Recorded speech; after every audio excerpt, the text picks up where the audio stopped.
Ever get that, like, dreaded storage full notification on your phone? Yeah. It's like every year our devices need more and more space for all our photos and videos and apps and everything. Right. And it's not just us regular people, right? Yeah. Like, think about just the insane amounts of data being generated by, like, artificial intelligence and self-driving cars and all that. Our current data storage methods are really struggling to keep up. Yeah, you hit the nail on the head. We're rapidly approaching the limits of what traditional hard drives and even flash memory can handle. Yeah. It's not just a matter of cramming more data into a smaller space. Right. There are serious sustainability and energy consumption concerns with our current methods, too. Yeah, totally. Okay. Okay, so we're facing like a data storage crunch. Yeah.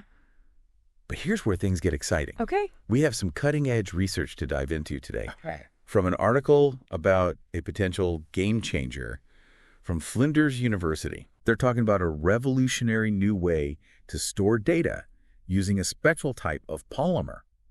Interesting. It's fascinating, really. Imagine a data storage method that operates more like a microscopic punch card than a traditional hard drive. Wait, a punch card? Yeah. I'm picturing like those giant stacks of cards used in early computers. Well, not quite that large, but the concept is similar. Researchers at Flinders have developed a polymer that can be imprinted with tiny nanoscale dents using an atomic force microscope. Each dent represents a bit of data, and because these dents are incredibly small, you can achieve phenomenal storage densities, potentially surpassing even the most advanced hard drives on the market. So instead of magnets or electrical charges, we're talking about like physically altering the surface of this polymer to store information. Yeah. It's almost like a microscopic braille system for data, but instead of fingers reading it, it's a computer. Right. But how do you erase and rewrite data on this polymer? Is it like sanding down a piece of wood? That's a clever way to think about it. But the process is much more elegant. The chemical structure of this polymer is designed to reorganize itself when exposed to a quick burst of heat. So erasing the data is essentially a matter of smoothing out those nanoscale dents with heat. Then you can imprint new data onto the same surface. So no more throwing out old hard drives and adding to the e-waste problem. This is where I need a reality check. Right. Other companies like IBM have been working on mechanical data storage for a while. Right. What makes this Flinders University polymer different or perhaps better? That's a great question. And it highlights a crucial point. Innovation often builds upon previous efforts. What sets the Flinders University polymer apart is its unique combination of physical and chemical properties specifically tailored for this application. So it's not just about the dents themselves, but the very structure of the polymer that makes it special. Exactly. Earlier attempts at mechanical data storage faced significant challenges. Some used complex and expensive materials, while others struggled with energy consumption or durability. The Flinders team seems to have overcome these hurdles with a material that is surprisingly simple and cost-effective. Hold on. Simple and cost-effective. What kind of materials are we talking about here? Yeah. Are we going to need some rare earth elements or something? Here's the truly remarkable part. This polymer is made primarily from sulfur and dicyclopentadiene. You might recognize sulfur as the element that gives rotten eggs their distinctive smell. Yeah. Dicyclopentadiene is also a relatively common industrial chemical. Wow. That is surprising. So we're not talking about some exotic, hard-to-find material? Right. These are readily available and, I'm guessing, much cheaper than the components used in traditional hard drives. You got it. Okay. That's one of the aspects that makes this technology so promising. Yeah. It's not just a scientific breakthrough. It's potentially commercially viable on a large scale. Okay, I have to admit, this is getting me pretty excited about the possibilities. We're talking about a data storage method that is potentially denser, more sustainable, and potentially cheaper than anything we have now. But before we get carried away dreaming about the future, let's go back to those other companies working on mechanical data storage. Okay. Can you give us a bit more detail on what challenges they faced and how this new polymer might address those? Of course. Let's delve a little deeper into the hurdles encountered by companies like IBM and LG and see how the Flinders approach stacks up. One of the biggest obstacles faced by earlier efforts in mechanical data storage was finding a suitable material. Yep.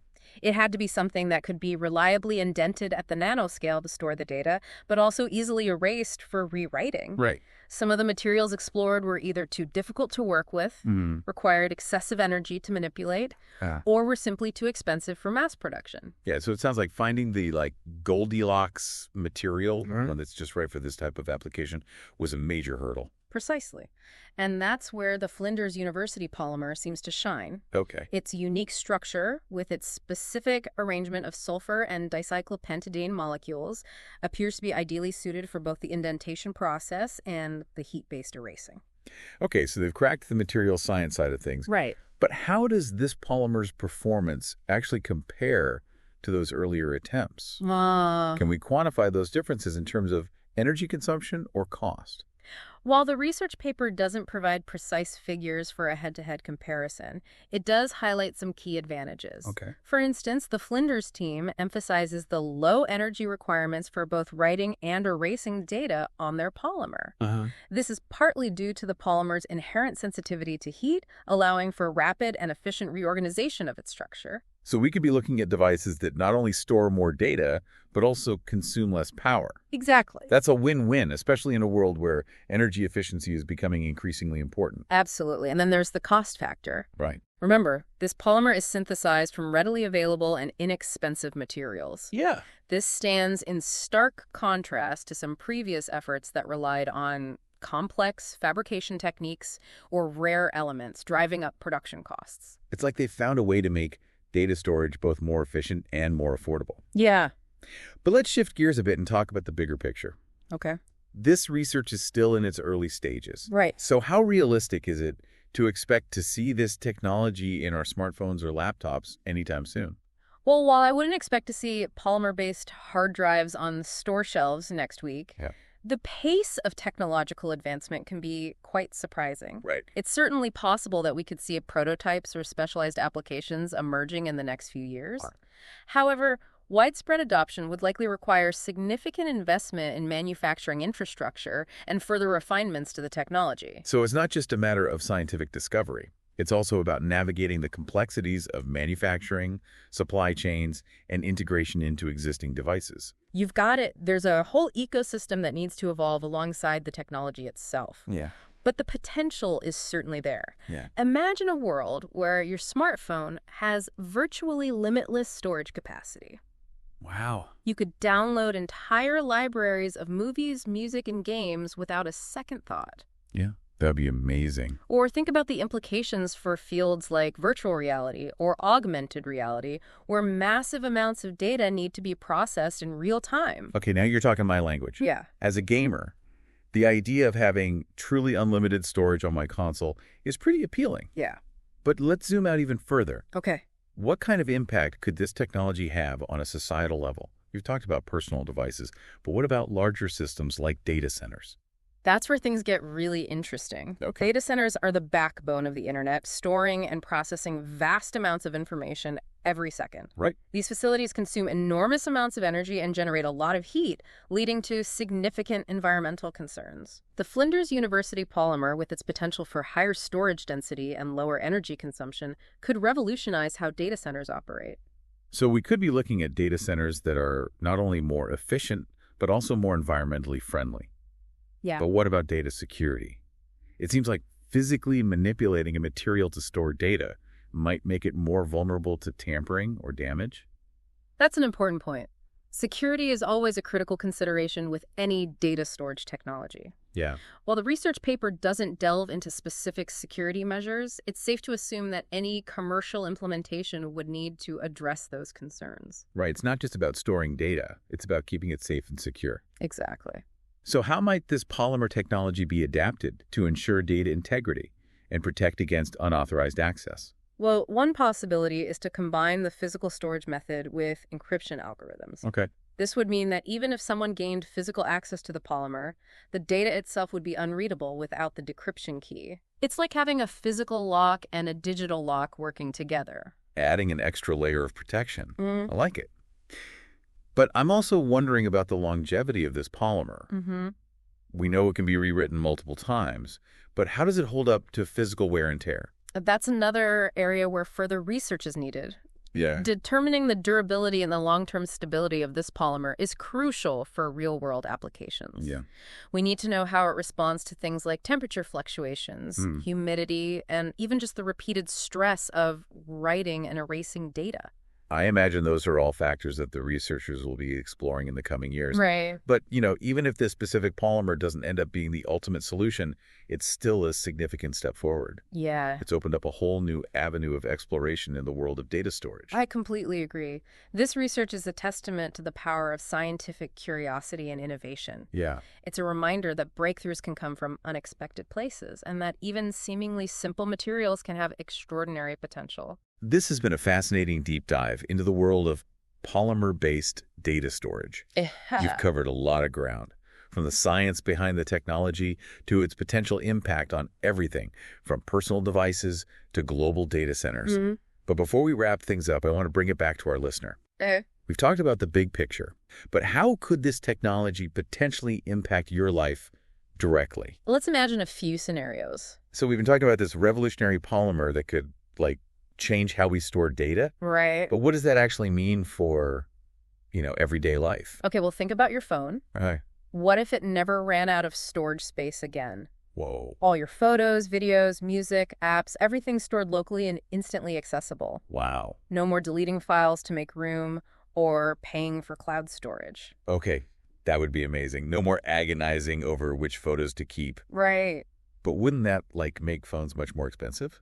Not necessarily. Remember, one of the key advantages of this polymer is its potential low cost. Right. It could actually make high-capacity storage much more affordable. Yeah. Not just for phones, but for all kinds of devices. So this could be a game changer for more than just, personal electronics. Absolutely. Imagine the impact on education.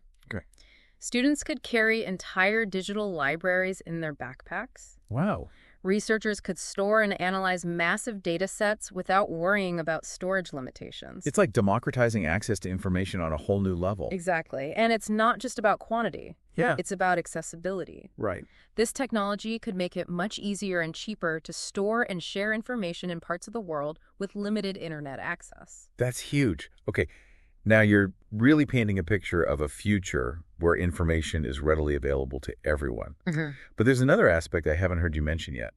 Speed. Okay. Is this polymer-based storage as fast as what we have now?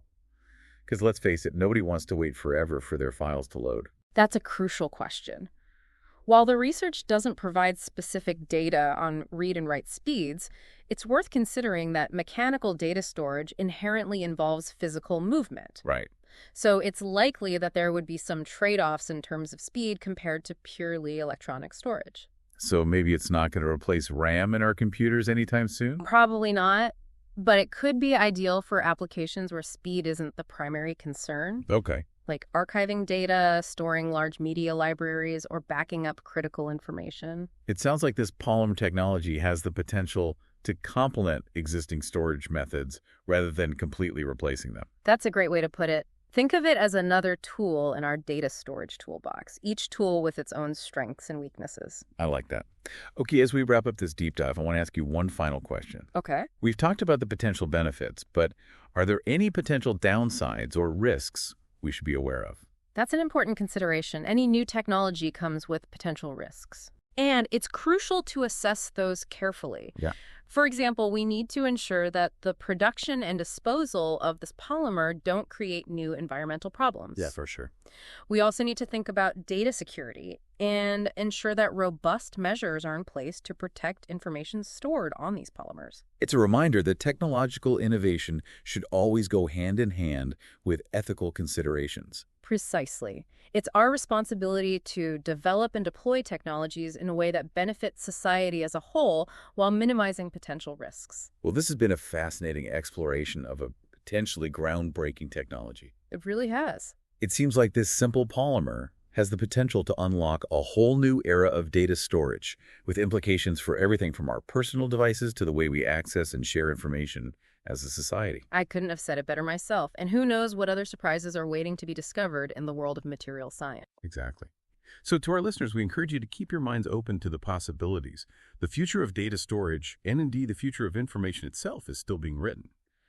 And who knows, maybe you'll be the one to write the next chapter.